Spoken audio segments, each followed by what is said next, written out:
प्रधानमंत्री नरेंद्र मोदी आज virtual ceremony के जरिए स्वच्छता सर्वेक्षण 2020 के नतीजों का ऐलान करेंगे।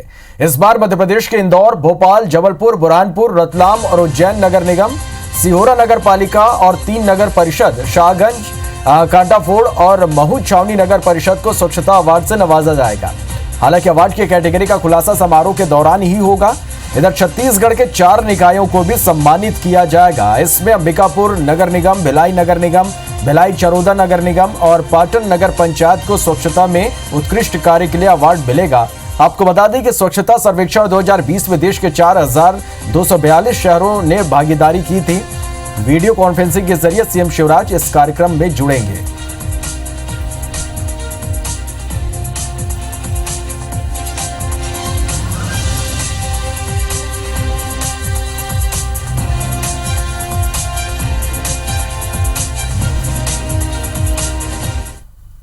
चलिए, तो स्वच्छता सर्वेक्षण 2020 के आज नतीजों का ऐलान होगा और इस पर ज्यादा जानकारी के लिए मध्य प्रदेश से हमारे साथ, इंदौर से हमारे सहयोगी शालिनी हमारे साथ जुड़े, तो वहीं अंबिकापुर से हमारे साथ जुड़े हमारे सहयोगी अभिषेक। सबसे पहले अभिषेक के पास ही चलते हैं। अभिषेक, आज नतीजों का ऐलान होगा स्वच्छता सर्वेक्षण 2020 का, अंबिकापुर भी इसमें शामिल है। किस तरह से स्वच्छता को लेकर यहाँ पर काम किए गए हैं? देखिए श्रवण जी, 2015 से अंबिकापुर नगर निगम है वो स्वच्छता के मामले में लगातार अपना लोहा मनवाता आ रहा है और यही कारण है कि जो पिछले जो साल जो नतीजे आए थे उसमें देश में स्वच्छता के मामले में दूसरे पायदान पर रहा था। सबसे साफ शहरों में दूसरे पायदान पर अंबिकापुर की गिनती हुई थी।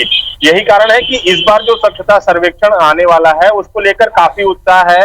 न सिर्फ लोगों में उत्साह है बल्कि नगर निगम की टीम और जो स्वच्छता दीदियां हैं जिनकी बदौलत अंबिकापुर में स्वच्छता कायम हो पाती है, उनमें भी काफी उत्साह है। यही कारण है कि माना जा रहा है कि जब प्रधानमंत्री नरेंद्र मोदी वर्चुअल तरीके से स्वच्छता सर्वेक्षण की घोषणा करेंगे तो अंबिकापुर को एक अलग स्थान मिल सकता है।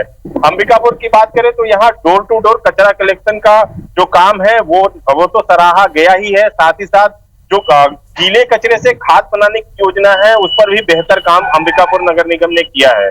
इसके अलावा जो सैनिटरी पार्क यहाँ पर बनाया गया है, जहाँ पर 156 तरीके के जो कचड़े हैं वो सेग्रीगेट किए जाते हैं, उन्हें अलग अलग किया जाता है। तो ये भी दूसरे न सिर्फ प्रदेश बल्कि देश के लिए भी मिसाल रही है और एक अनूठा प्रयोग अंबिकापुर नगर निगम ने किया है गार्बेज कैफे के तौर पे। गार्बेज कैफे एक ऐसी जगह है जहाँ पर जो कचरा प्लास्टिक लेकर लोग आते हैं और वहां पर भोजन और नाश्ते की व्यवस्था नगर निगम उपलब्ध कराता है। तो कहा जा सकता है कि तमाम वो कोशिशें हैं जिसने अंबिकापुर नगर निगम को अलग पहचान दिलाई है और यही कारण है कि न सिर्फ दूसरे प्रदेश बल्कि नेपाल जैसे दूसरे देश के जो नगर पालिका के अधिकारी हैं, वहां के प्रशासनिक अधिकारी हैं, वो अंबिकापुर पहुंचे हुए थे और यहाँ के स्वच्छता मॉडल का अध्ययन किया था। इसके अलावा वाटर जो वेस्ट वाटर मैनेजमेंट है उसकी बात करें तो यहाँ पर अंबिकापुर नगर निगम ने बेहतर काम किया है और जो गंदा पानी निकाला जाता था, जिसका कोई उपयोग नहीं हो पाता था, उसे भी उपयोग करने की कवायद शुरू कर ली गई है। स्वच्छता दीदियों की बात करें तो करीब 450 से ज्यादा स्वच्छता दीदियां अंबिकापुर नगर निगम में बागडोर संभाले हुए हैं स्वच्छता की।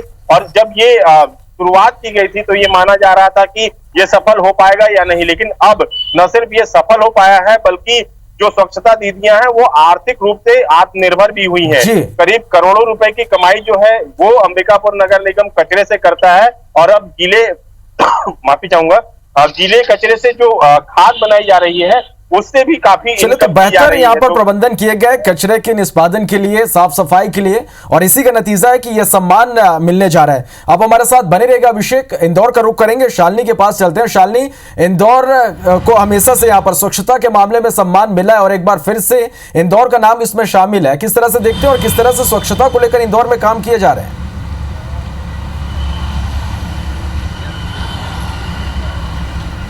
देखिए श्रवण, इंदौर शहर की पहचान हमेशा से रही है क्योंकि देश में 3 बार स्वच्छता को लेकर लगातार हैट्रिक लगा चुका है इंदौर और चौथा परिणाम आज आना है। ऐसे में हर किसी को उम्मीद है कि चौथी बार भी इंदौर ही टॉप करेगा देश के अंदर। देखिए इसके पीछे बहुत सारे कॉन्सेप्ट बोले जा सकते हैं, क्योंकि यहीं के कॉन्सेप्ट को देश के बाकी शहरों ने भी आजमाया है। भले अगर मैं उसके लिए डोर टू डोर कचरा कलेक्शन बोलूं, क्योंकि यहीं पर कॉन्सेप्ट शुरू किया गया था कि सूखा और गीला कचरा अलग मिलेगा, और इसी के चलते यहीं पर पहली बार ऐसा हुआ कि टेंटिंग ग्राउंड में वेस्ट मटेरियल का भी इस्तेमाल कर करोड़ों रुपए की कमाई की जाती है। 40 करोड़ रुपए हर दिन की कमाई इंदौर शहर में होती है केवल कचरे को ही सवार कर, मतलब कचरा जो है सोने में तब्दील हो जाता है। इसके अलावा अगर दूसरे फैक्टर्स की बात की जाए तो देखिए, रिड्यूस में तो इंदौर शहर वाकई पूरे देश में जितना काम किया है वो कहीं और देखने को नहीं मिलेगा। इसके बाद जो सिटीजन फीडबैक का पार्ट कहा जाए, उसमें आम जनता की भागीदारी सबसे महत्वपूर्ण है, और यहाँ की जनता वाकई जागरूक है, और इसी का नज़ारा है कि इंदौर शहर के अंदर आपको सड़कों पर कभी भी कचरा दिखाई नहीं देगा, क्योंकि यहाँ की जनता अब इतनी ज़्यादा जागरूक हो गई है। वहीं तीसरे कॉन्सेप्ट पे आए तो इंदौर नगर निगम ने लगातार बड़ी तेजी के साथ हर एक एंगल पे काम किया। शहर में आप कहीं भी चले जाइए, आपको वहाँ पे शौचालय की सुविधा उपलब्ध मिलेगी, और इसी के साथ वो हर एक महत्वपूर्ण चीज़ें जो बहुत ज़्यादा ज़रूरी थी स्वच्छता में इंदौर शहर को लाने के लिए, वो पूरे पायदान पे इंदौर शहर खरा उतरा है।